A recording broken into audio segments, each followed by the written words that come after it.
Fanomeravantsika tsirairay avy indray izay efa zatra manaraka ny fandaharana asveka émission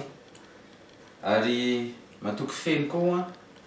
ny amin'ny fitiavan'Andriamanitra izay mandrakotra anareo sy fitahin'Andriamanitra anareo tahaka ny fitahin'ny nofonareo ihany koa ny tahin'ny fanahinareo. Dia matoky feno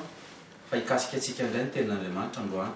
hanozongozona antsika eo amin'izay toerana misy antsika mba tsy hahazoantsika aina fa reo vao misy fahazoantsika aina zay dia tadidio tsara fa soa ny fanahintsika mahazo aina, soa ny nofontsika mahazo aina, fa matoky fa ny fanahintsika ny hazo aina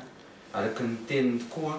no Salamo 7:1 amin'ny hoe nandefa ny teniny izy mba nasitrana azy ary nandefa ny teny ihany koa izy mba hanafaka azy amin'izay lavaka ny anjerany. Minaran'i Jesosy daholo tsika hivavaka mindraka amin'ny fotoana sy ny fitarihan'ny fanahy masina mba ny teniny hanozongozona antsika sy hampijoro antsika ihany koa raha toa ka solafaka tsika ary ny teniny hamangaitsika sy hampijoro antsika amin'izay sitrapony zay amin'ny anaran'i Jesosy. Vavaka aritsika. Ray masina amin'ny anaran'i Jesosy Kristy Tompo, sotra sy mankasitraka indray zany amin'ny famanginoana ny teninao ary rehefa mandefa ny teninao tokoa anao dia misy fanasitranana, misy fanafahana, misy fiovana satria eo amin'ny fanatrehanao ray eo dia eo anao ray, eo anao zanaka izay teny tonga nofo ary eo anao fanahy masina izay mahatateraka ny sitrapony ray ary mahatonga concret le teny mivoaka teny amin'ny vavanao. Ray masina misaotra anao ary zay ny amin'ny fandrakofanao ny fanatrehanao ny fotoana androany ary tononika n'aiza n'aiza toerana misy ny olona izay mahita na mahare an'izao fandaharana asveka émission zao dia misy fiovana eo amin'ny fiainana, misy fiovana eo amin'ny toepony, misy fiovana eo amin'ny fienony, misy fiovana eo amin'ny fijeriny satria ianao no miasa fanahy masinao dia ianao no angatahana hatrany ny amin'ny fananarana mba hakasika ny olona, ny amin'ny fitiavana miparitaka ao am-pon'ny olona, miparitaka eny amin'ny fiteniny, eny amin'ny fihetsiny mba ho hitan'ny olona tokoa fa zanak'Andriamanitra zay satria ny fitiavana ny ahafantarana fa zanak'Andriamanitra sy avamin'Andriamanitra zay satria hoalanay ny fahotana ary hoalanay ny ratsy rehetra amin'ny anaran'i Jesosy. Ka mitenena raha io ambadika izao teny izao, ambadika izao émission zao dia ianao no hikasika, ianao ny hanasitrana ary ianao ihany koa ny délivrer amin'ny anaran'i Jesosy. Amen. Nazava kely tsotsotranao ny amin'ny émission ny azo vanon-kilakana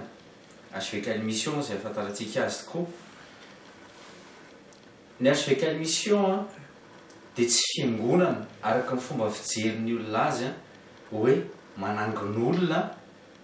dia hoe izay ny antsoina hoe fiangonana. Manana pasteur tokoa ny asveka ary ireo pasteur ireo dia ny formen'i Jesosy manokana ary formen'ny fanahy masina manokana ao anatin'ny sekoly anankiefatra izay tanintsaiko aminao ny sekoly ny famana olana, ny sekoly ny fanasitranana, ny sekoly ny tokantrano ary ny sekoly ny fahombiazana. Ireo sekoly ireo dia formen'Andriamanitra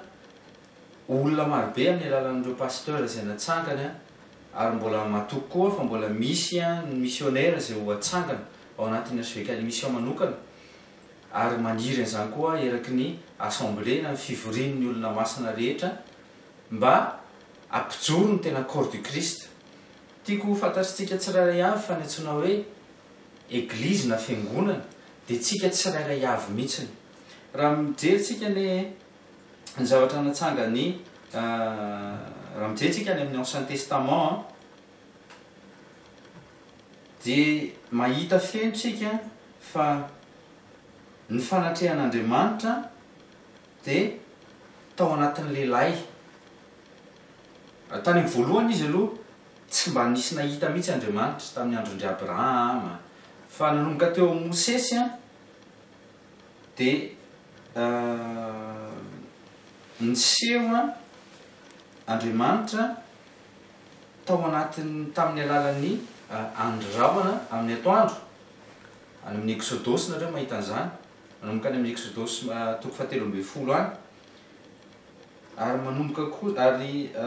nanomboka teo kosa teo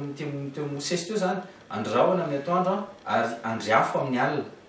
Efa nanomboka ny se manifester physiquement zany raha ohatra ka tenentsika amin'ny teny frantsay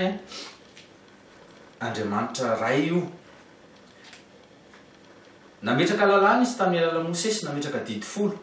ary tsy 10 folo any fa tamin'ny alalan'ireo didifolo ireo a dia namoaka lalàna misimisy Andriamanitra. Lalàna rehefa nydiniana ao anatin'ny baiboly izy izy ireo mpandinika baiboly efa zokintsika dia any 1050 ihany lalàn'Andriamanitra. Zao nefa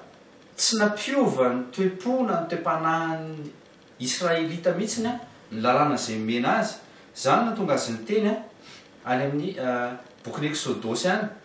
fa mandra-pahoviana ozy izy. Exodosy 4:12 izy zatra tsy diso mandra-pahoviana ozy izy ianareo ny monomonina sy tsy hanajaako satria manohatra foana nareo menomenona foana aiza ny sakafo aiza ny rano aiza nyzao aiza nyzao. Dia hitan'Andriamanitra fa tsy nampahendry ny zanak'Israely mihitsy na dia efa nisy foana sanction efa nisy foana fibedesana efa nisy foana takony hoe famaliana vavaka mihitsy azy satria isaky monomonina aiza ny sakafo takizay ny izay maty ozy izy takizay ny izay maty tany Egyptiana na takizay zay teo potry ny vilany be ny Egyptiana ozy izy nitobaka ny hena nitobaka ny tongolo. Hitanao zany any amin'ny Exodosy 4:12 any sy 7:12 any ihany koa. Fa zao nanapa-kevitra Andriamanitra aty amin'ny Ezekiel 4:30 Ezekiel 36 nomboka verset 25 fa andefa rano ozy izy dia ho fafanjako rano madio anareo ozy izy dia adio ho afaka mifalitoanareo rehetra ny sampinareo rehetra ozy izy ny anadiovako anareo zany. Dia omeko fo vaovao ianareo izy ary fanahy vaovao nataoko anatinareo ary esoloko aminareo kosa ny fovato dia omeko fo nofy ianareo ary mifanahiko nataoko anatinareo ka hatonga anareo andeha araka ny lalako sy hitandrina ny fitsipiko sy hanaraka azy. Amen. Ny tian'Andriamanitra tenenina dia efa araka ny efa teny kely talohan'io Ezekiel io zay Ezekiel 36 io zay nandravan'ny Babiloniana ny tempolon'i Jerosalema tena rava mihitsiny. Dia miteny tamin'ny Ezekiel izy hoe manomboka izao izy dia tsy hipetraka ao anatin'ny tempoly izay nataon'olona ntsony ahako. Satria hitantsika teo tamin'ny voalohany Andriamanitra tany amin'ny bokin'i Abrahama tany amin'ny tantaran'i Abrahama sy ny fitondrany tany amin'ny andron'i Abrahama taloha Mosesy rehetra tsy mba niseho tare zany tsy mba niseho manifester physiquement zany Andriamanitra. Avy eo sy tamin'ny andro Mosesy nanomboka sy manifester tamin'ny hoe tamin'ny andro Rahona sy tamin'ny andro hafa. Dia avy eo izy rehefa te Ionamina ianao dia nampanamboariny tranolay fiaonana Mosesy. Dia ao anatin'ny tranolay fiaonana io rehefa midina le andro Rahona dia misy an'le manifestation rakofany ao zany le lay dia misy an'Andriamanitra miresaka amin'ny Mosesy sy Arona. Tamin'ny andron'ny Davida sy tamin'ny andron'ny Solomona kosa dia tanteraka lay fanirian'Andriamanitra.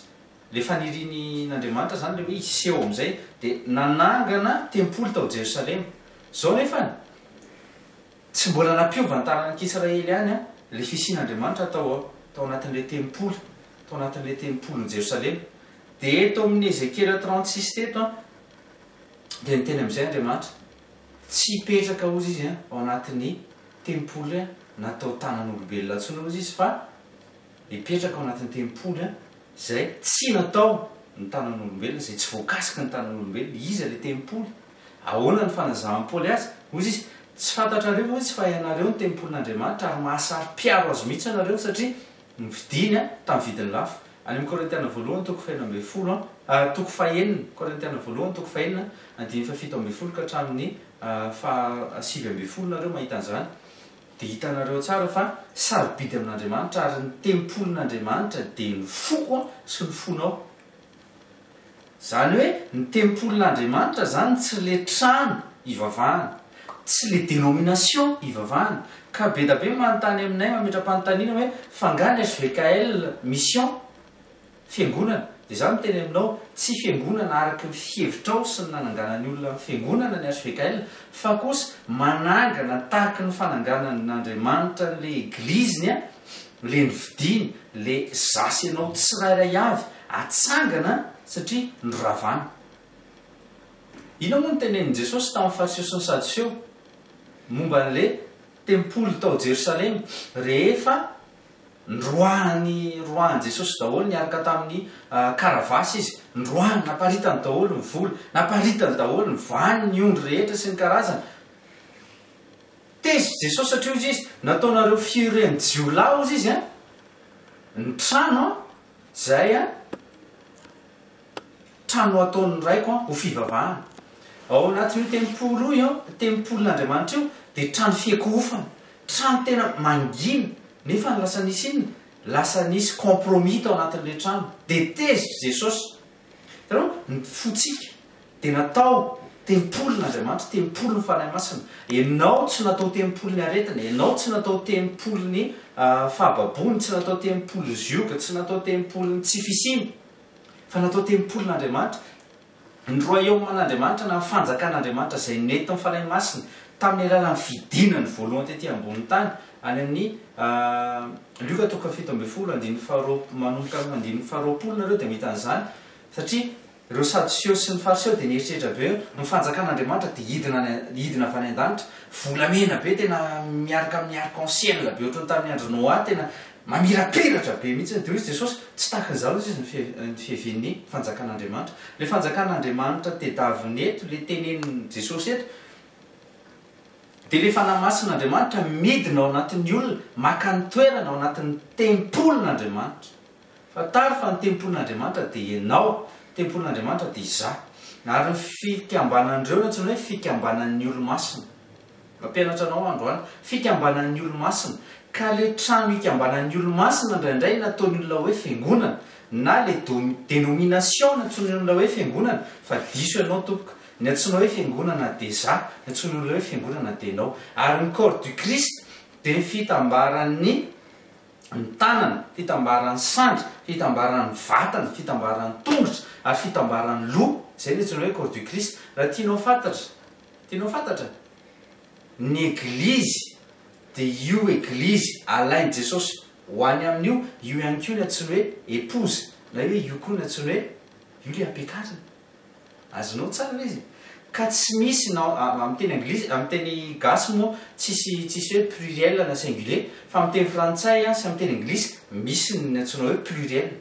ka tsy misy mihitsy na tsisy verset ray ao anaty baiboly zay milaza ny église fa avec s fa église sans l'église église anankiray